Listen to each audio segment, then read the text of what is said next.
Catherine here, and in today's video, we are going to be talking about the male loneliness epidemic.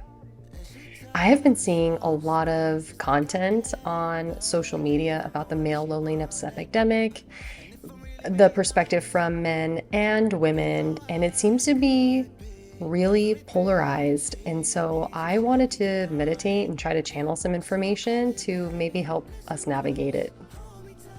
So, as usual, just take or leave anything that I say, okay? I am just someone who went through an awakening. I meditate, I get information, and a lot of it tends to be fairly useful. So, I like to share that with YouTube because I just don't feel like it's information for me to hold on to. I feel like it just needs to be shared. So, but as with everything, as far as any sort of information that you receive from anyone, including myself, it is always best to go within and to know if this information resonates with you. And if it does resonate with you, then to use it and apply it to your life to evolve your own spiritual self. Okay? So let's first talk about the statistics and research that's out there about the male loneliness epidemic. And I use air quotes because I feel like science is good. We love science. We love research. I love research. But we also have to be a little careful because sometimes research can be swayed and it can be skewed. Okay, so again, you just have to go within and see if that piece of information resonates with you.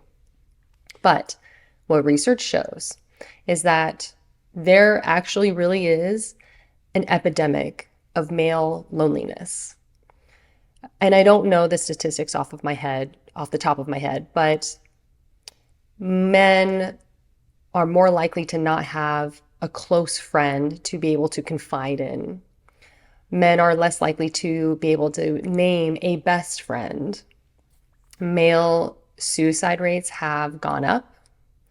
And as far as the middle-aged group compared to women and men, the younger, I shouldn't say younger generation, I think between 18 and 34, there are more single men than there have been in a long time. But then the same single women, women in that same age group are more partnered. They're like 75% more likely to have a partner versus their male counterparts. And yeah. And then, of course, you go on the other end of the spectrum, which is to look at women. And apparently what they're seeing is that women are more likely to get like college degrees than men. And these statistics specifically are for single people. So single women are more likely to get college degrees and are getting more degrees than men. They are owning more homes than men. And yeah, I think there's a lot more out there on the subject, but basically the idea is, and this is not me, this is just what I have heard so far from researchers, basically, is that they are finding that this new generation of women are starting to pass men on certain milestones, which some of the milestones they include like getting a college degree and getting a house and yada yada. And the idea apparently is that after women were able to have rights, so they were able to get jobs and they were able to vote. And I didn't know this, but I recently learned that women couldn't get a credit card until the 70s. So it wasn't that long ago, but they needed a husband to be able to do that. They needed a husband to be able to get a home loan. And so women relied on men to be able to have access to these resources. And they also relied on men to have finances as well.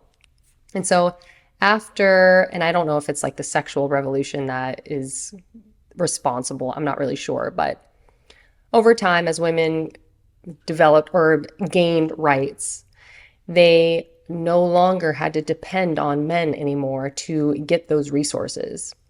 And so now we've come to a place where women don't have to marry men anymore. They choose to marry them. And it's apparently there's a phenomenon where women are just not wanting to be in relationships with men anymore, or they're not really wanting to be married to men anymore. Okay. I don't know of the about the research on that. I just know that there is just talk of this particular subject. And I tell you what, if you search on social media about the male loneliness epidemic and then you research about women's perspective on the equality within marriages and relationships, it is very polarized. I will say, I'll give you so I know that there is, you know, some men out there that argue that men are meant to be leaders of the household. They are meant to be the end all be all as far as like decision making goes and things like that. And that's the I don't know, they call them like red pill guys, I guess. So I don't know, that's kind of their take on it, I suppose. And, and there's a lot of content out there just kind of bashing on women, especially women that are sex workers. So there's that. And then you have women on the other end. And I did find quite a few content creators of women talking about how unequal marriages are and how much domestic labor lands on the woman. And so then I chat GPT, if there really was a disparity between the married woman or mom compared to the married man or dad. And apparently, according to ChatGPT, moms are moms have 4.5 hours of unpaid labor added on to their schedule versus the 2.5 hours per day for dads. And that it because women have entered the workforce, women are not only working 40 hours, just like men are working 48 hours a week, women are still expected to care for the children and to do all of the domestic labor. And so the majority of the responsibilities of the family fall onto the mom at the end of the day, including like the mental load of knowing the kids' schedules and knowing whose teachers' names are who and the birthdays and the planning and all that stuff. Okay. And I will say, I will speak from personal experience that I did before I even found this content, okay, or came across it. I did notice in my line of work. So I'm a nurse practitioner now, but I've been a nurse for a number of years. And I always noticed that if I saw like an older couple, especially if they had children, I've often found that the mom's health would be in worse shape than the husband's. And it was just weird because I couldn't quite understand what I was observing. I just knew that this was what I was observing. So then I started to think about the people that I knew in my life. So I thought about my parents. And my parents, they had a very dysfunctional relationship and it was toxic, very much so. But I did notice that my mom's health was in significantly worse shape than my dad. And it wasn't until my dad passed away that her health started to improve. Just her overall, just life and happiness and peace improved. Okay. So I observed that. And then I observed it in like other friends who also had parents of a similar dynamic.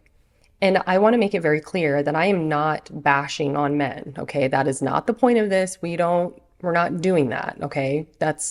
we're not polarizing here. I'm just sharing my personal observation and I guess trying to connect the dots of maybe there might be some truth to this theory, okay? I don't know. But and then as a nurse practitioner, when I would often have moms come in and they would have something wrong with them but they couldn't understand where it came from. Like they would come in for a rash that just came out of nowhere or a pain that came out of nowhere. And I would ask them the questions like, okay, did you start using a new fragrance or a skincare product? Or are you using your arm repetitively in that way? Just asking the standard questions. And when all of the answers would be no, my last question is always, are you under stress? And that's when they're usually like nodding their head, like, yeah, I'm under a lot of stress. And then a lot of the times they would start to tear up because I think they are just so overloaded with so much stress and they don't want to admit it because I think that they kind of feel like it was a choice that they made. And so it's not something that they want to admit that they are under stress, even though they put themselves in that situation. Okay. I think that's what I feel is the hesitation with admitting that. Okay. And so I wanted to understand what was actually happening here because there definitely is something happening.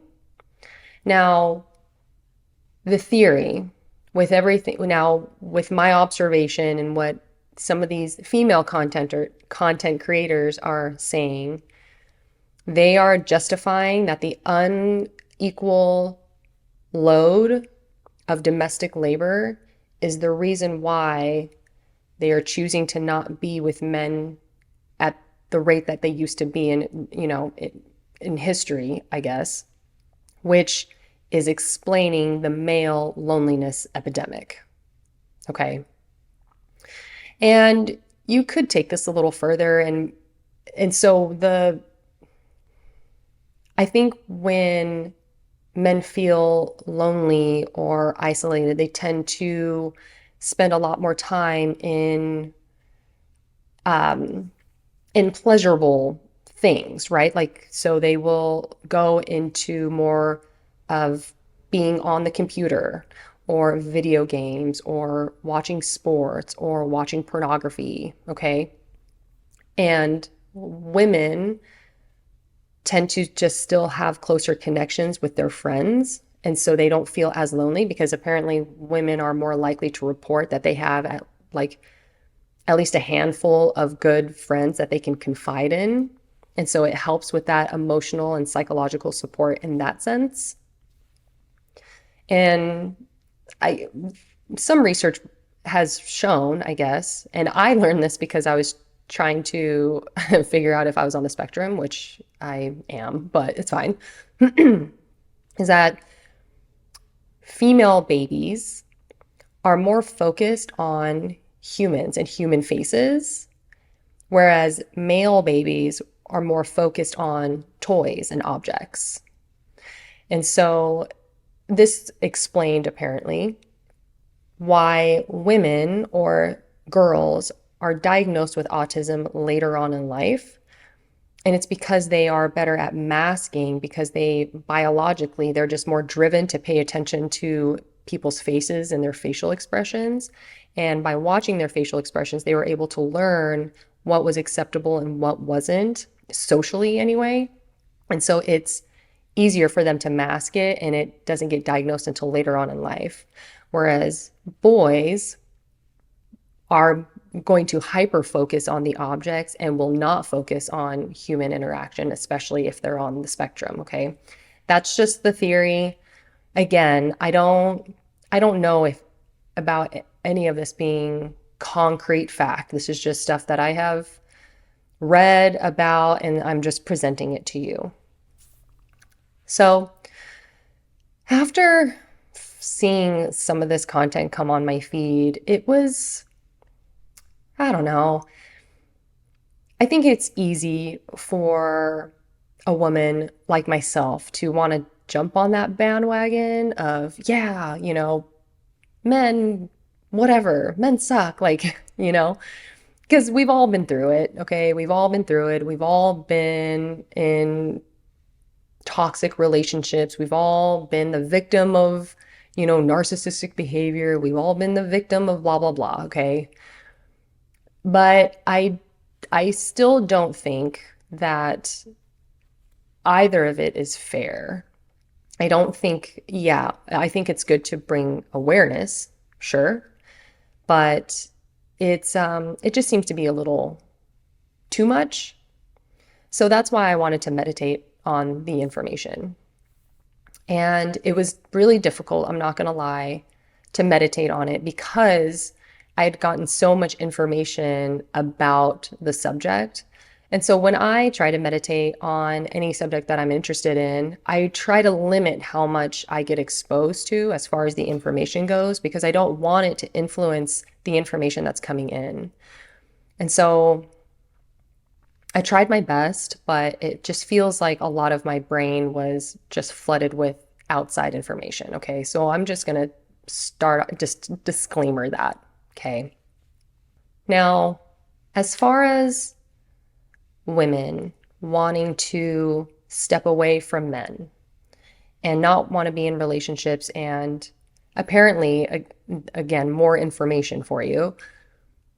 Another explanation of the male loneliness epidemic is that because women are excelling a little bit faster than their average counterparts, so like the average woman is excelling a little faster than the average man, okay? Supposedly, right? That women are, I hate even saying this because it sounds like I'm talking badly about men, and I'm not trying to do that. I'm just giving you the information, okay? Ugh. So like, because women are excelling, they are looking for men that are of equal or higher caliber, I guess. And so all of the great successful men are fewer, right? But all of the average women are going after them. So then the average man that's kind of being left behind is now lonely, okay? But then the what do they call them? High value man, right? Is more likely to be like a cheater because there's so many women after them. Like it's a whole thing. And so I personally have been feeling called to read the Bible a little bit more.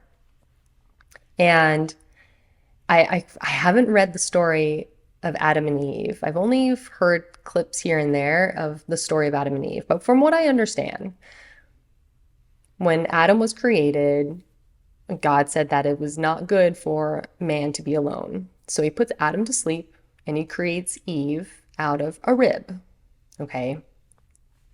And the rules are, I guess, is that the woman, the words exactly, I don't really know, but the woman was created for man to be of service to men. Now, apparently, in the Hebrew text, the word that is used for like servant is a specific word that actually means like helper. And in the Hebrew Bible, that word helper is also used to describe God towards people as well. Okay? And so it's not that women are meant to serve men, but women are called to help men. Okay? And men are meant to lead women and meant to lead the families. And apparently there's a lot more text for men than there are women. There's just a lot that more that men are called to in that regard. Okay, so I haven't read it. I don't know. And so it kind of got me thinking, sure, it's understandable that women want to step away from relationships with men. But are we actually fulfilling the human evolution process by doing that? And I don't think we are. I have believed for a while that women do tend to have a little bit more intuition naturally than men. And it's just part of who we are because men are more grounded than women tend to be, right? They're just more earth based, which is why they are physically stronger. They just get, and that's probably why they're more focused on objects because they're focused on creating within this reality, right? That's like their strength. And women our strength is relationships and people and nurturing. So, what if, and by the way, I feel like women have always been, it's been easy to get the spiritual messages for women. Like they just have a feeling, right? They're just more intuitive. And I truly do think that that is God, that is a God-given gift because God is trying to speak to you and guide you. And if God is willing to guide us, right, then maybe we are being called to guide men. And I know what you're going to say. I know some women out there are going to say, like, I've done that. I've been in those relationships. I've done the hard work. I've tried to help them. I wanted to help him be better. I thought I could change him and, whatever. And then he just never saw my worth and therefore I left. And then after I left, that's when he decided to change. And that's when he decided to, be better. But by the time I left and he changed, I had already checked out and I just wasn't in love with him anymore. Okay, that's a very common experience.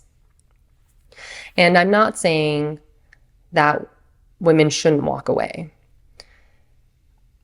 I think that if you have experienced enough pain within a relationship and you know that that pain isn't going to stop, then it's within your right to remove yourself from the painful experience because you have a right to protect your peace and you have a right to maintain your vibration because that vibration, that high vibration is a gift and it should be protected. And if there is somebody in your life that is chipping away at that, then you're not going to be able to be your best self and be the best version of you that will ultimately be helpful to the collective. So I totally get that. And so what I actually channeled, and I only channeled a little piece of the information because again, my mind was flooded with all of the information that was given to me.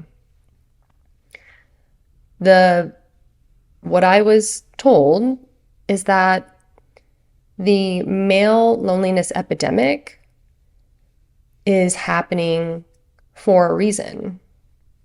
And the reason is because we are in the midst of a great spiritual awakening.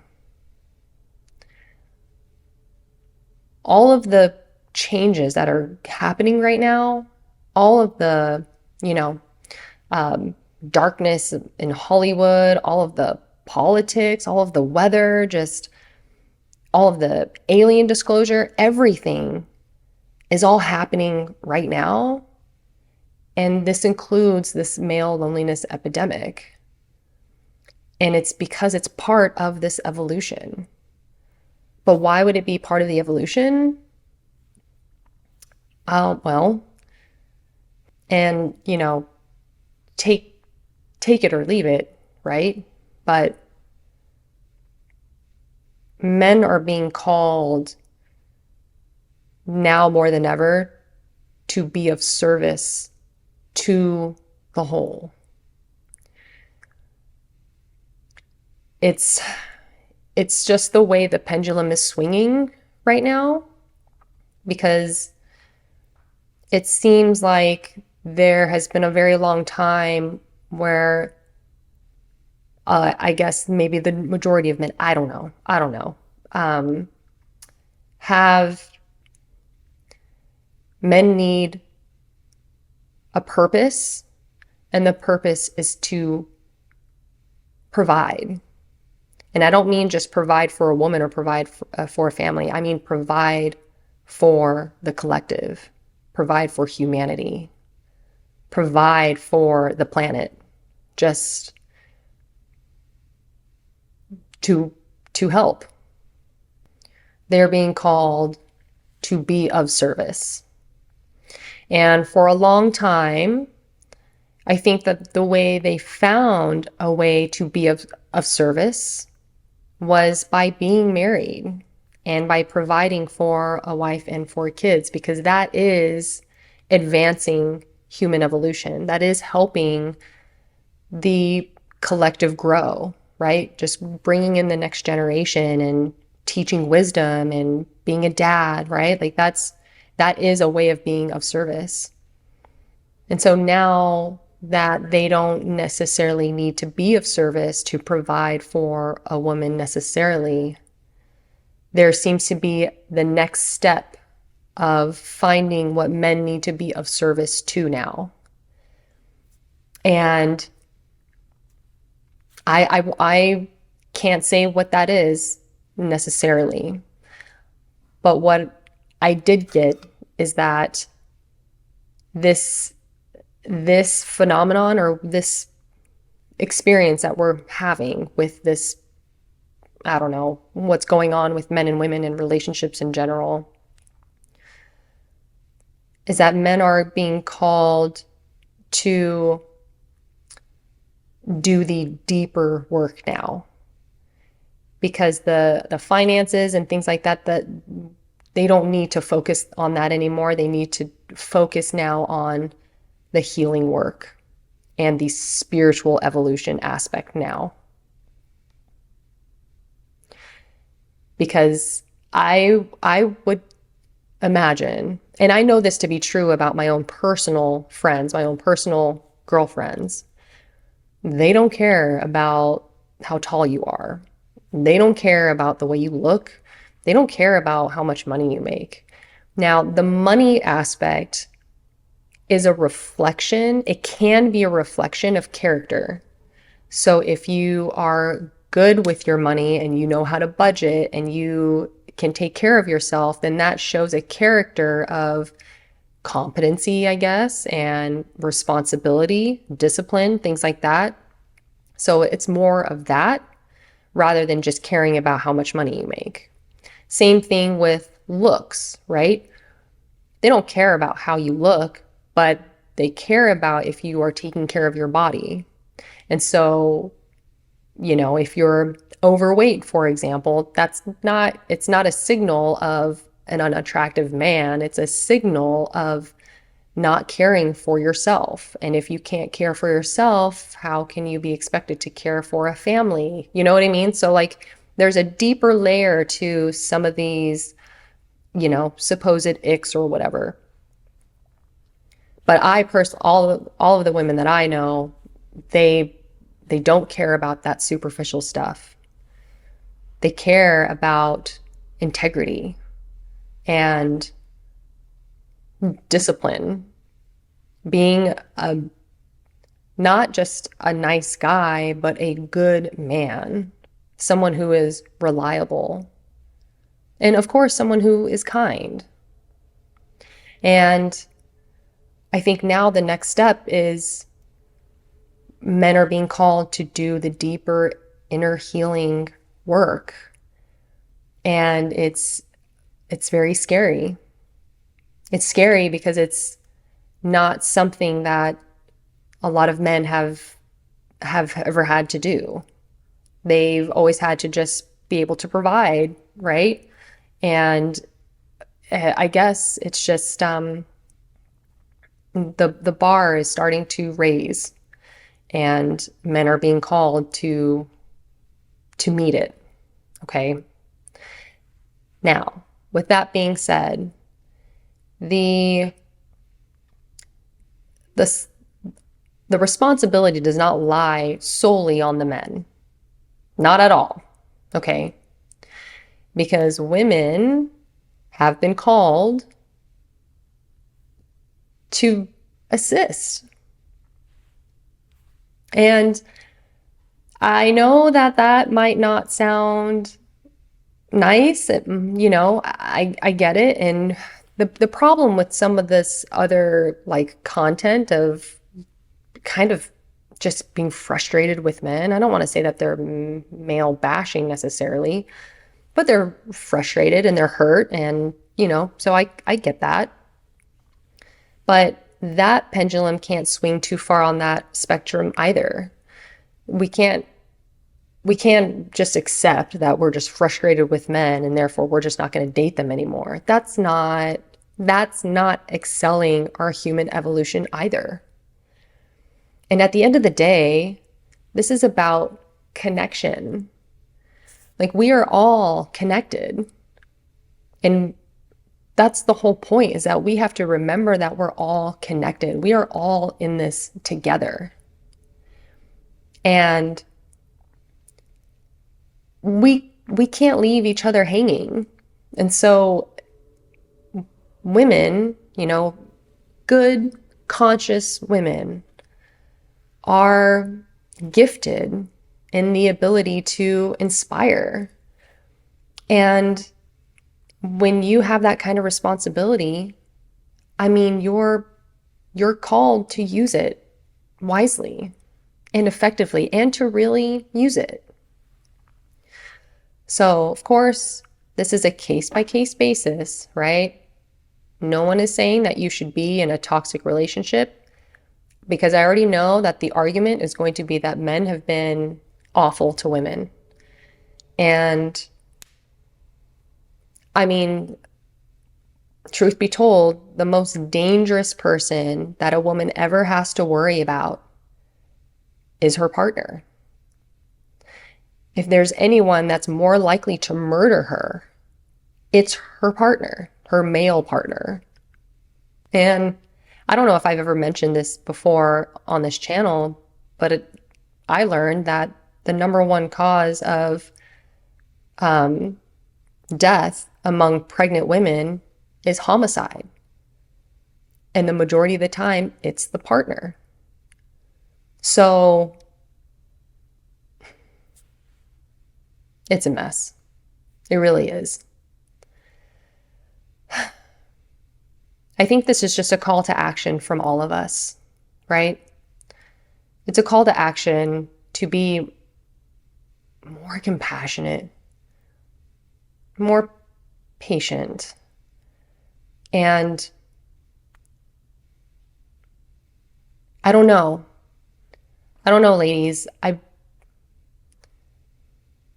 There's never an excuse for violence. Never, never.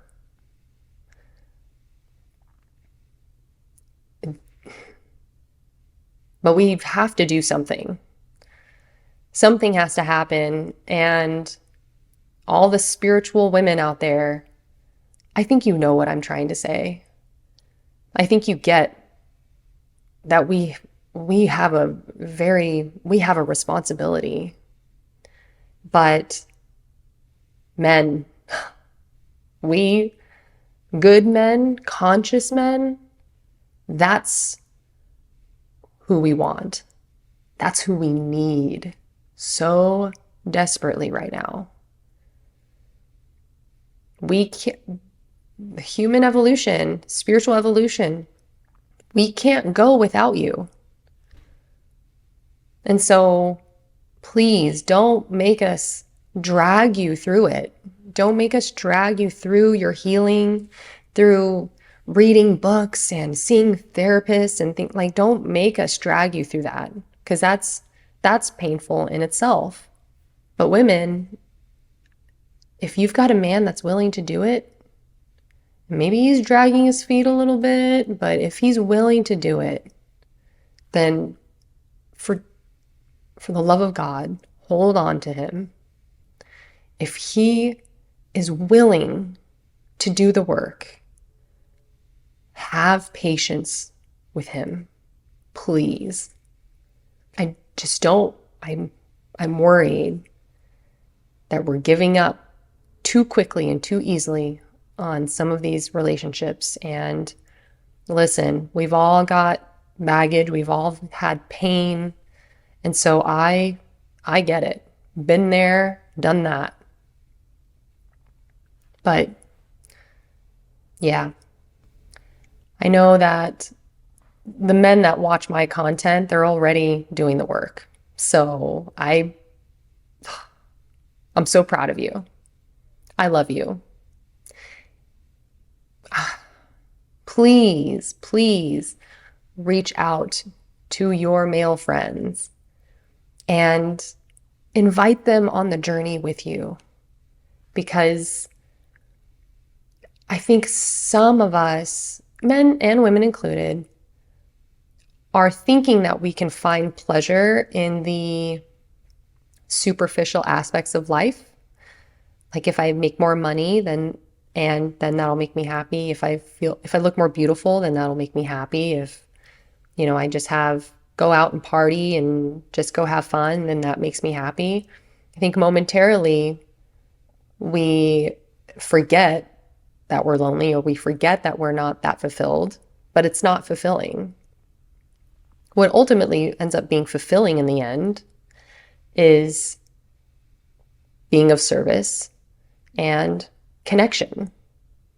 And we all should participate in that together. I also know that a lot of my male followers and clients, a lot of the time they're doing this with the assistance of women, such as myself, or other spiritual women, therapists, things like that. They gravitate more towards seeking more help from women, which I love, because, I love women. Women are amazing. Some of us are just born for it, right? And we are gentle, and it goes back to female babies, paying attention to to human faces, right? Which is why women tend to be more in the fields of nursing or in the fields of therapy, the nurturing fields, right? But maybe we can start reaching out to men, right? Growing the conscious male community, like nurturing that and showing other men that it really is worthwhile. And that might lead you down your healing path, which will help you find your purpose, your way of being of service. And then, of course, being of service will ultimately lead you to a greater connection. So we just need to not forget that we love each other. We're here for each other. We're here for our healing and our own journey, yes. But we are all just tiny little fractals of one bigger picture. That bigger picture is God. We are all a part of God, which is why we need to show love to one another. And in the end, we get that love back. So, if you need any assistance with that, or an energy healing, just to reset your aura and just recalibrate yourself, then you can go to my website at katherineglassman.com, or you can email me at hello@katherineglassman.com. I hope you liked the video. Give it a thumbs up if you did. Consider subscribing, and I will see you next time.